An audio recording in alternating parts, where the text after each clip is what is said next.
All right, here we are, guys. Hole number 9. Now, what they typically do is give us tailwinds on this. I'd really like for them to set up headwinds. There's really no advantage that can be gained here by having a headwind, but they seem to never give us headwinds on this hole. But that's what I'd ideally like to see. What I like about the headwind is it kind of forces your hand into this fairway, and there'd be essentially no exception. If they gave us straight into the face, you know, there's no real advantage somebody could really get on this hole, no matter what club set they had. But here you can see, you know, another tailwind situation. Biggest thing that you'll want to do here is try to focus on a good land zone and try to keep it out of the rough. So what I always do is definitely curl it back. I play a very similar shot to what you see my opponent doing. Other than that, it just comes down to kind of where you land on the fairway here. So that's a little centered. That's not too bad. That should be pretty good. So getting it up there to long iron range is pretty much the goal, and that's what I'll basically be setting out to do as well.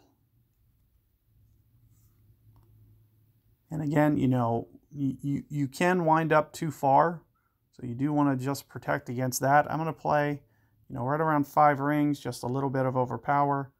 Of course, some curl somewhere around here. Perfect ball.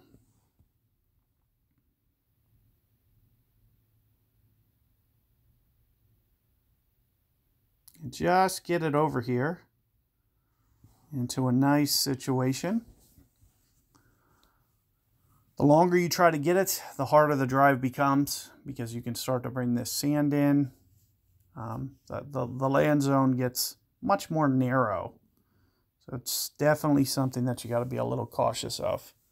As long as you can get it down there to, you know, somewhere where you can use min-ish or mid long iron, that should be good enough. Give you a good opportunity at this hole.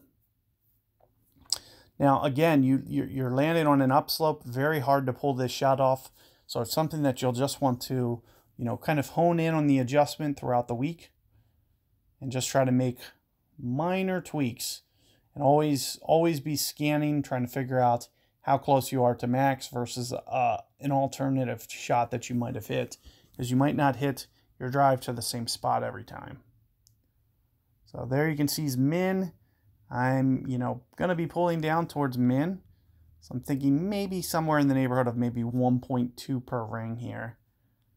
But you can also see that, you know, the fairway is going to be a little bit all over the place. It's a pretty tough shot. I usually use about 1 on the backspin here, and you can see with where I'm trying to land. Other than that, I'm going to try to shoot for somewhere in the neighborhood of 7.5 rings here on this shot. So let's just go 7.5, see what that looks like. Got my perfect. And not quite enough. But you can see that, you know, hopefully you're able to get that one, you know, dialed in and be able to take advantage of the situation. Again, as I mentioned, you know, it's just kind of about getting your bearings and trying to figure out, you know, with your first attempt. It looks like I didn't quite go enough rings there. As you can see, it kind of shot out towards the left-hand side. So it's something that, you know, we'll be trying to improve on each and every attempt. And next time, you know, if we get to a similar distance, I'm going to go, you know, an extra maybe 1.5 rings there, just try to get kind of dialed in until we get something that we're happy with. So good luck, and I will catch you guys for revisions. So there will be a second set. So if you want to see a little bit more advanced clubs, that's what I'll be doing with the next set.